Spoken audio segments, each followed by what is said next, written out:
탁자 위에 하얀 쪽지 한 장이 놓여 있었습니다. 남자가 떨리는 손으로 집어들었어요. 쪽지에는 이렇게 적혀 있었습니다.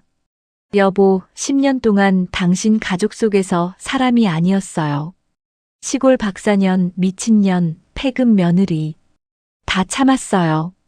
하지만 당신마저 날 믿지 않았죠. 100일 기다렸어요.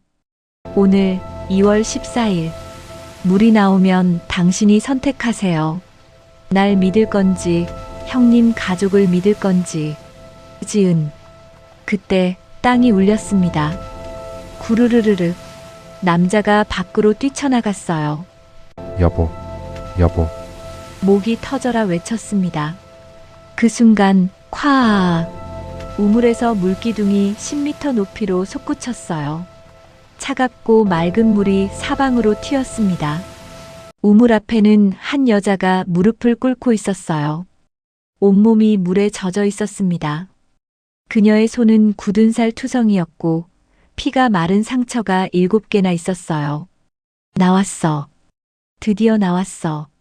남자가 달려와 여자를 껴안았습니다. 여보 미안해. 내가 정말 미안해. 하지만 여자는 남편을 밀쳐냈어요. 10년 늦었어요. 목소리가 차갑게 식어 있었습니다. 여러분, 안녕하세요. 사연 루틴입니다. 오늘 들려드릴 이야기는 정말 믿기 어려운 실화입니다. 강남 빌딩 20채, 시가 3,500억 원을 포기하고 경기도 시골 폐공장 20억 원짜리를 택한 며느리가 있었어요. 시댁 가족들은 그녀를 비웃었습니다. 127개의 욕 메시지, 10년간 쌓인 무시와 학대. 하지만 100일 후 30년간 물 한 방울 안 나오던 우물에서 엄청난 물이 터져 나왔어요. 1억 년 전 빙하수로 추정되는 이 물의 상업적 가치는 무려 10조 원이었습니다. 우물 밑에서 발견된 상자 속에는 돌아가신 시아버지의 충격적인 비밀이 담겨 있었어요. 3,500억짜리 빌딩에는 4천억 빚이 숨겨져 있었고 20억짜리 우물에는 10조 원의 보물이 잠들어 있었던 겁니다. 사연 시작하기 전에 구독 버튼과 좋아요 버튼 꼭 눌러주세요. 이 며느리가 어떻게 10년을 버텼는지 끝까지 들으시면 소름 돋으실 겁니다. 10년 전 2005년 5월 14일 서울 강남의 한 예식장에서 23살 신부 지은과 26살 신랑 민호의 결혼식이 열렸습니다. 하지만 신부 쪽 하객석은 텅 비어 있었어요. 강원도 산골에서 온 친척 10명이 전부였습니다. 큰 며느리 수진이 옆 사람에게 속삭였어요. 신부 쪽 하객이 너무 적네. 시골 사람들이잖아요. 뭘 기대해요. 킥킥킥. 웃음소리가 새어나왔습니다. 신부 대기실에서 지은은 거울을 보고 있었어요. 하얀 웨딩드레스를 입었지만 얼굴엔 웃음이 없었습니다. 지은은 알고 있었어요. 자기가 시집가는 집이 재벌가라는 것, 시어머니가 까다롭다는 것, 큰 며느리가 독하다는 것, 다 알았어요. 하지만 민호를 사랑했습니다. 사랑하면 다 이겨낼 수 있을 거라고 믿었어요. 하지만 이 믿음은 첫 명절부터 산산조각 났습니다. 4개월 후 2005년 추석, 새벽 4시, 지은은 시댁 부엌에서 일어났어요. 큰 며느리 수진은 아직 자고 있었습니다. 수진이 하품하며 말했어요. 동서는 박사라며? 그럼 동서가 해야지. 나는 며느리 10년 차라 면제야. 오전 11시. 전 500장을 붙인 지은의 손은 물집 투성이었어요. 시어머니가 전을 하나 집어들었습니다. 이게 뭐야? 너무 두껍잖아. 죄송합니다, 어머님. 다시 붙이겠습니다. 박사가 이것도 못해? 공부만 하면 뭐해? 밥도 제대로 못하는데. 오후 3시. 지은이 화장실에서 손을 씻고 있을 때 수진이 화장실 문을 벌컥 열었어요. 동서 설거지 아직 안 했어. 손님들 다 가셨는데. 지금 하려고요, 언니. 언니, 형님이라고 해. 죄송해요, 형님. 그날 밤 지은은 일기장에 이렇게 적었습니다. 손에 물집이 7개 생겼다. 파스를 붙였는데 따갑다. 어머니가 박사가 뭐 대수냐고 하셨다. 가슴이 아팠다. 나는 이 학위 따려고 5년간 밤샘했는데 민호가 어머니 성격이 원래 그래. 이해해줘 했다. 이해? 나는 언제쯤 이해받을 수 있을까? 5년이 흘렀습니다. 2010년 산부인과 복도. 지은은 의자에 앉아 고개를 숙이고 있었어요. 의사가 다가왔습니다. 보호자분이세요? 네, 저 남편입니다. 유산이에요. 임신 8주였는데요. 과로로 인한 유산입니다. 민호가 아내의 손을 잡았어요. 여보 괜찮아. 다음에 다시. 하지만 지은은 손을 뿌리쳤습니다. 괜찮지 않아요. 어제까지 시댁에서 김장 담갔잖아요. 무 200포기. 배추 150포기.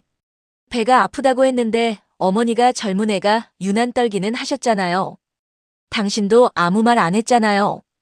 그날 지은은 처음으로 아이를 잃었습니다.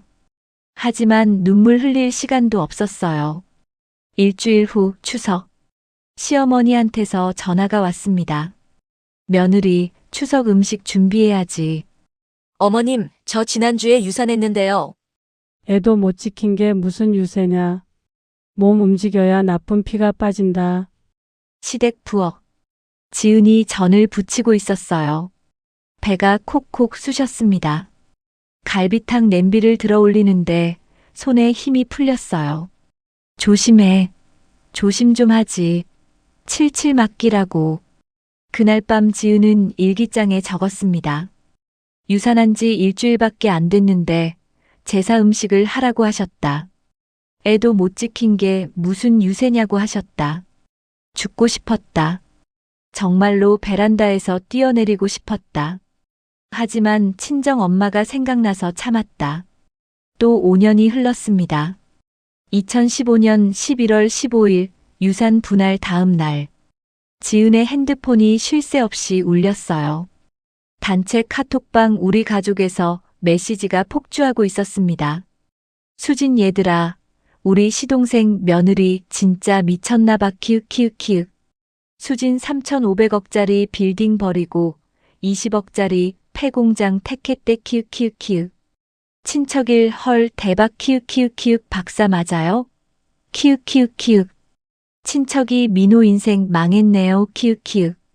수진 동생은 20억 키읔키읔키읔 거지됐어 키읔키읔키읔. 총 127개의 욕 메시지.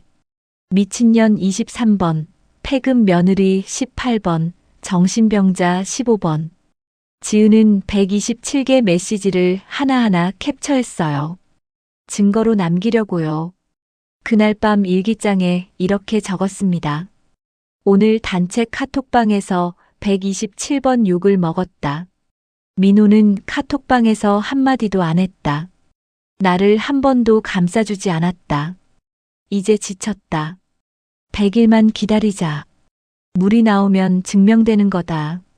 내가 미친 게 아니라는 것. 100일 후 2월 14일. 그날이 내 판결일이다. 2016년 1월 양평 컨테이너 하우스. 영하 15도의 추운 겨울이었어요. 보일러가 고장났습니다.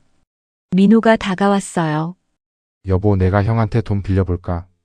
지은이 돌아 누웠습니다. 싫어요. 그 사람들한테 손 벌리기 싫어요. 그럼 어떡해. 얼어 죽겠는데.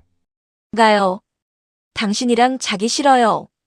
10년 동안 단 한 번도 내 편 들어준 적 없잖아요. 미안해. 내가 잘못했어. 미안하다는 말로 다 되는 줄 알아요? 그날 밤 민호는 처음으로 자기가 한 짓을 봤어요. 10년 동안 아내를 지키지 못한 자신을. 눈물이 흘러내렸습니다. 한편 지은은 매일 우물을 팠습니다. 쾅, 쾅, 쾅. 100일 중 85일째. 지은의 몸은 성한 데가 없었어요. 파스 8장. 진통제 30알. 민호가 물었어요. 여보 그만하자. 형한테 빌어서 서울 들어가자. 싫어요. 당신이 날 믿어줬으면 이런 말 안 했을 거예요. 100일. 이제 14일 남았어요. 일기장에는 이렇게 적혀 있었습니다. 오늘 파스 8장 붙였다. 온몸이 성한 데가 없다. 무라, 제발 나와줘. 내가 미친 게 아니라는 걸 증명하고 싶어. 10년간 참은 게 헛되지 않았다는 걸 보여주고 싶어. 여러분, 지은 씨의 고통에 공감되시나요?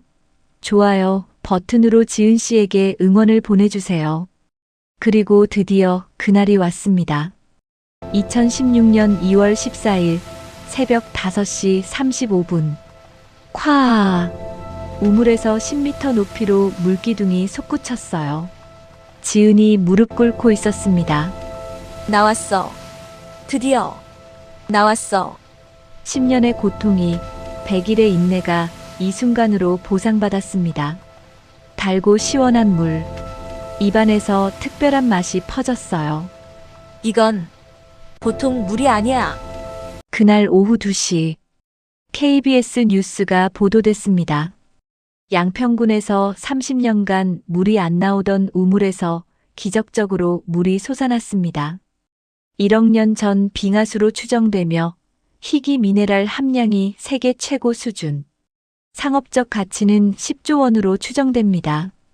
민석의 집 거실. 수진이 리모컨을 떨어뜨렸어요. 여보, 이거 봐. 동생네 우물에서 물 나왔대. 그것도 엄청난 물이. 민석의 얼굴이 하얗게 질렸습니다. 이게 무슨 2주 후 2016년 3월 1일 민석의 회사. 우편물 20통이 책상 위에 쌓였습니다. 회계팀장이 허겁지겁 들어왔어요.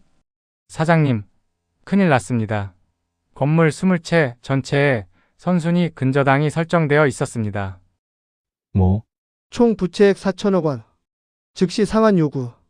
건물시가 3,500억 원에서 부채 4천억 원을 빼면 순자산은 마이너스 500억 원. 민석이 주저앉았어요. 아버지가 나를 그날 저녁 민석의 집. 수진이 쇼핑백을 들고 들어왔어요. 여보, 오늘 백화점에서 당장 다 반품해. 우리 망했어. 4천억 빚이야.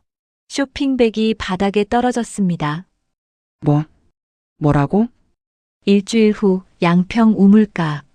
지은이 우물을 정비하다가 쨍그랑. 뭔가 손에 걸렸어요. 우물 벽면에 박혀있던 스테인리스 상자였습니다. 안에는 USB 하나, 편지 한 장, 서류 봉투가 들어있었어요. 편지를 펼쳤습니다. 시아버지의 글씨였어요. 사랑하는 며느리 지은에게 나는 50년 전 이 땅을 처음 발견했을 때부터 알고 있었다. 이 우물 밑에 보물이 잠들어 있다는 것을. 하지만 그 보물은 탐욕스런 자에게는 절대 주어지지 않는다. 큰아들 민석은 3,500억이라는 숫자에 눈이 멀어 진짜 가치를 보지 못한다. 하지만 너는 다르다. 지질학자로서 본질을 본다. 내가 이 우물을 택한 것은 탐욕이 아니라 지혜였다. 아버지가 서류 봉투를 열었습니다. 제주도 토지 10만 평, 강원도 산림 20만 평, 스위스 은행 계좌에는 5억 달러, 하나로 약 6천억 원이 입금되어 있었습니다. USB를 컴퓨터에 꽂았어요. 시아버지의 영상이 재생됐습니다. 큰아들에게 준 건물 20채, 시가 3,500억이라고 했지? 하지만 그건 빚이 4천억 달려있다. 내가 일부러 그렇게 만들었다. 탐욕을 시험하기 위해서. 반면 내게 준 이 땅, 겉보기에는 20억짜리 폐공장이지만 실제 가치는 10조 원이 넘는다. 며느리, 물의 가치를 아는 자가 세상을 지배한다. 내가 그 주인공이 되어라. 3일 후 양평 사무실. 민석과 수진이 택시를 타고 왔습니다. 포르쉐는 이미 압류당했어요. 지은이 시계를 봤습니다. 형님, 5분 드린다고 했어요. 시간 아까우니 빨리 말씀하세요. 수진이 앞으로 나섰습니다. 동서 우리 좀 도와줘. 우린 지금 망했어. 지은이 처음으로 고개를 들었어요. 언니, 저 미친년 아니었어요? 카톡에 127번 욕하셨잖아요. 그리고 언니, 제 이름 지은이에요. 동서 아니고요. 민석이 무릎을 꿇었습니다. 동생아, 형이 잘못했다. 제발, 형님. 10년 동안 저한테 뭐라고 하셨죠? 형이 불쌍해서라도 밥은 사줄게 하셨죠? 좋아요. 제가 형님한테 밥 사드릴게요. 지은이 지갑을 열어 10,000원짜리 한 장을 꺼냈습니다. 자장면 드세요. 제 첫 월급으로요. 민석의 눈에서 눈물이 흘렀습니다. 며칠 후 민석이 다시 전화했어요. 재수 씨. 저, 다시 한 번만 기회를 줄 수 있겠니? 정말 반성했어. 형님, 내일 오세요. 다음 날 형님, 빚 4천억. 제가 다 갚아드릴게요. 대신 조건이 있어요. 첫째, 우리 회사에서 일하세요. 월급 300만 원. 둘째, 직원들한테 함부로 하지 마세요. 셋째, 다시는 며느리를 무시하지 마세요. 민석이 울먹였습니다. 고맙다, 동생아. 수진이 무릎을 꿇었습니다. 재수 씨, 내가 사람이 아니었어. 10년 동안 정말 미안했어. 용서해줘. 지은이 수진을 일으켜 세웠어요. 언니, 이제 다시 시작해요. 두 여자가 서로를 껴안았습니다. 민호도 변했어요. 형에게 전화를 걸었습니다. 형. 우리 와이프한테요. 다시는 함부로 하지 마세요. 10년 동안 제가 아내 편 못 들어줬어요.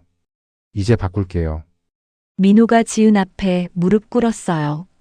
여보. 나 용서해줘. 10년 동안 정말 미안했어. 일어나요. 용서해 줄 때까지 안 일어나. 바보. 지은이 남편을 일으켜 세워 꼭 안았어요. 당신, 이제야 남편 같네요. 2017년 2월 14일 물 분출 1주년. 양평 우물가에서 물의 기적 1주년 기념식이 열렸습니다. 하객 500명, 언론사 30곳이 모였어요. 지은이 단상에 올랐습니다. 1년 전 오늘 이 우물에서 물이 솟았어요. 많은 분들이 기적이라고 했습니다. 하지만 진짜 기적은 가족이 변한 거예요. 10년 동안 저를 괴롭히던 사람들이 이제는 진짜 가족이 됐어요. 용서는 약한 사람이 하는 게 아니에요. 강한 사람이 하는 거예요. 미래가 과거보다 중요하니까요. 우레와 같은 박수가 터져 나왔습니다. 민석이 자리에서 일어나 단상으로 걸어갔어요. 지은 옆에 섰습니다. 저는요, 10년 동안 동생 며느리를 괴롭힌 형입니다. 미친년이라고 욕했고요. 카톡으로 127번 비웃었고요. 사람 취급 안 했어요. 하지만요, 재수 씨는 저를 용서했어요. 4천억 빚도 갚아줬고요. 일자리도 줬어요. 재수 씨, 고맙습니다. 민석이 무릎을 꿇었어요. 500명 앞에서, 카메라 30대 앞에서 형이 며느리에게 무릎을 꿇었습니다. 지은이 형을 일으켜 세웠어요. 형님, 일어나세요. 우리 이제 진짜 가족이잖아요. 두 사람이 껴안았습니다. 폭발적인 박수가 쏟아졌어요. 수진도 단상으로 올라갔습니다. 저도 한마디 하겠습니다. 저는요, 10년 동안 손가락 하나 까딱 안 한 사람이에요. 명절마다 동서 혼자 일하는 걸 보면서도 TV만 봤어요. 정말 못된 사람이었어요. 지은아, 용서해줘서 고마워. 그리고 미안해. 정말 미안해. 수진이 무릎을 꿇었습니다. 지은이 언니를 일으켜 세웠어요. 두 여자가 껴안았습니다. 그날 500명의 하객 중 울지 않은 사람이 없었어요. 2017년 9월 18일 추석. 물 분출 1년 6개월 후. 새벽 6시. 양평 대저택 주방에 불이 켜졌어요. 앞치마를 두른 민호가 고사리를 다듬고 있었습니다. 민석이 들어왔어요. 동생, 재료 사왔어. 고마워요, 형. 두 남자가 나란히 서서 요리를 시작했어요. 거실에서는 지은과 수진이 커피를 마시고 있었습니다. 지은아, 올해는 정말 편하다. 그러게요, 언니. 남자들이 다 하니까. 두 여자가 웃었어요. 오후 3시, 지은과 수진이 팔짱을 끼고 산책했습니다. 지은아, 나 요새 행복해. 10년 전에는 며느리를 괴롭히는 게 당연한 줄 알았어. 근데 지금 생각해보니까 그게 얼마나 나쁜 짓인지 알겠더라. 지은아, 진심으로 미안해. 그리고 고마워. 지은이 언니를 껴안았어요. 언니, 우리 앞으로만 보자고요.